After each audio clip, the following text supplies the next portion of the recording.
Верувате или не, 37,6% од вкупната економска активност во земјава отпаѓа на сива економија. Многу е лесно еден ваков податок да ни помине без посебно внимание додека седиме на каучот и гледаме вести. Затоа треба добро да разбереме што значи.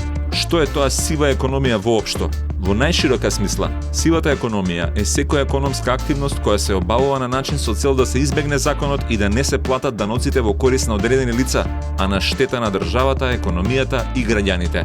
Например, трговец што продава секојдневни стоки во дуќан, на тезга или преку интернет, но не е регистриран, не плаќа даноци, не пријавува приход, не издава сметки, фактури, продава шверцувани производи. Или работник во фабрика што не е пријавен и е платен на рака, па за него не се плаќа данок и придонеси. Тука се и давателите на разни услуги, од мајстори до консултанти кои наплаќаат на рака и избегнуваат давачки. Многумина ќе се речат дека никој нема да настрада поради плата на рака или купени фалсификат шверцувани патики на тезга. Но да се вратиме на почетниот податок.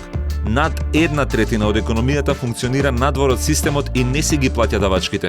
Жртва на тоа е државниот буџет, локалните буџети, фондовите, поточно жртви сме сите ние. Тоа значи дека државата собира 1/3 помалку пари од колку што се потребни за да ги исполни своите задачи.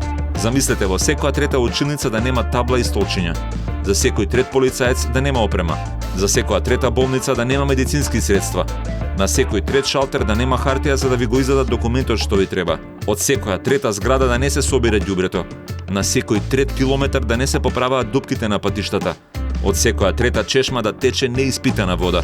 Ова е цената што ја плаќаме кога ќе купиме од интернет без потврда, ќе работиме непријавено или ќе примиме непријавен работник, ќе договараме работи и ќе плаќаме во кеш без сметка.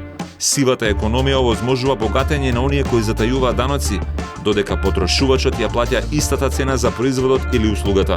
Учеството во сивата економија влијае на квалитетот на животот и иднината на нашите деца, само што наплатата стигнува подоцна и тоа со камата. Сигурност на потрошувачот, заштита на легалниот бизнис и поддршка на институциите.